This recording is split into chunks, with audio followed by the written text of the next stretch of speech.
Aloha e naha mana. Guess where I am today? I am in the middle of the Hawaiian island chain with my good friend Kealaikahiki Mar. Aloha, brother. Aloha. How's it? Good. This is Aloha, my friends over Keiki. there too. We're here on the island of Kahoʻolawe. Brother, can you share a little bit about Kahoʻolawe? And I see that it has a lot of history surrounding here. But first of all, who is Kahoʻolawe? Well, Keola, Kahoʻolawe is, and interesting you should mention who. Mm-hmm. Kahoʻolawe is a living, breathing entity. It's the kino lau, or the body form of Kanaloa. And Kanaloa takes many forms, like the whale or the kohola or the nai'a. And Kahoʻolawe Island, this whole island is actually one of his body forms. Wow. Yeah. And you know, when we talk about Kanaloa, I think about navigation in oceans and vast areas. How does that pertain to this place? Well, interesting, we're here at Kealaikahiki, translated the pathway to or from Kahiki. Now, this place, Kealaikahiki, is actually in the middle of the latitudes between Kauai and South Point on the Big Island. Wow. So we're actually right here in the middle of the island chain.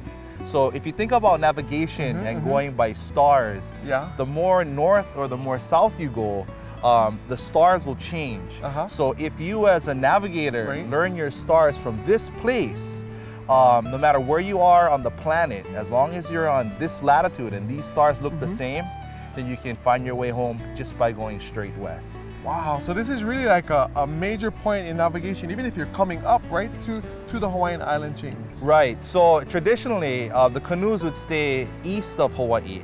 And as soon as they get to the same latitude of Kealaikahiki and see the same stars, then they'll turn their canoe straight westward and just follow the sun and eventually hit one of the islands. Cool. Now, is it okay if you take me around a little bit and show me a little bit of this island? Because I see that there's a lot here. Yeah, sure. Why don't we go take a walk?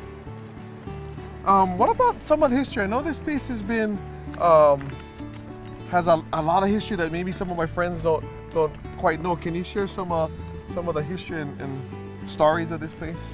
Yeah, well, traditionally in the old times, Kahoʻolawe was not only a center for navigation, but also kind of like a sanctuary for fishing and also for making ads. You know, stone tools were that was cutting edge technology back in the day. Right. So, and with the ko'i, you could make canoes, you could make houses, you could carve your images, make more tools. So that resource was an important resource for Kahoʻolawe. And there's Kahoʻolawe has the second largest ads quarry in the Pai'aina. Jeez, this place is like a pico for ads making and also for navigation. It's really cool. What about in recent times? There's some struggles that happen here, huh? Yeah, Kahoʻolawe was impacted heavily by goats, believe it or not. Wow. Yeah, in 1793, Captain George Vancouver brought over some goats, and they were put here on Kahoʻolawe with a strict kapu that no one could touch, harm, or kill any goats. What had happened since is 200 years of deforestation, and that's the major ecological damage that had happened on island. In the 40s, right after Pearl Harbor, the U.S. military took control of Kahoʻolawe to use for live fire training. Oh my gosh. So pretty much every type of ordnance in the U.S. arsenal was shot, fired, torpedoed, you know, any way you got it. So when you say ordnance, what does that mean, ordnance? Well, ordnance is just a fancy word for bombs or... For bombs, wow. Yeah. So nobody was living here, they were just bombing the island? Yeah, what ended up happening was they kicked off everybody that was staying here on Kahoʻolawe, and they totally took this place over for live fire training. And ships would actually park outside and shoot their you know, 16-inch guns and try and hit targets on island. Now that didn't help to an already ecologically damaged island. And it's just something that was done at that time. Everyone thought, hey, national defense, but as you start getting to the 60s and into the 70s, people started questioning, you know, how right is this for our island to be bombed and hurt so bad? Right. When you talk about who is the island as a person, like shooting bombs and guns, it's kind of so yeah. Yeah, it's totally a heva thing. So in the 70s, some Hawaiians got together and they had really looked at how Kahoʻolawe is a kupuna to them and how they are have kuleana to stop the bombing.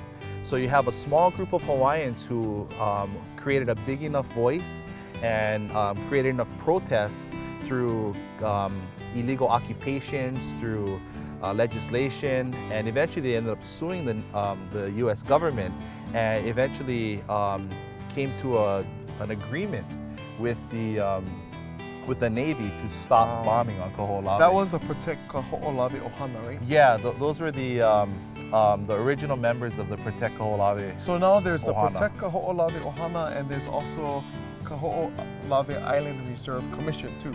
Yeah, that's correct. The Kahoʻolawe Island Reserve Commission is a state-run agency that is tasked with managing the resources of this place. So everything from the native plants to the birds, to the fishes in the ocean, the monk seals, the turtles, and the cultural sites, especially the cultural sites.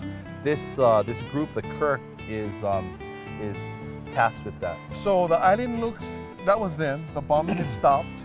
We're here today. What's the result today?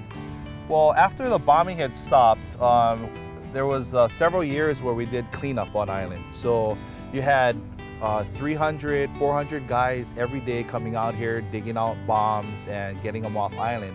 And now that certain areas are clear, we can come in and start building cultural sites like the one behind me here, and also start to reforest the island with native plants. Wow, cool. So the island is healing, it's thriving now, or starting to thrive, and maybe now we can navigate again from this place, yeah? Yeah, hopefully this place can be a halal where kids can come and learn about the stars so that when they go sailing, they know how to find their way home. They can learn to plant trees, learn what the trees are about, how they're used in La'au Lapa'au, and also other archaeological sites. So that's really the future for Island, is to be a big classroom for keiki like you. Yeah, so maybe one day you guys will be here too at Kahoʻolawe, here at this place, Kealaikahiki. Mahalo, brother, for sharing with us. Mahalo, Kilo. My and pleasure. you guys take care, navigate your future. Ahui ho. Aloha.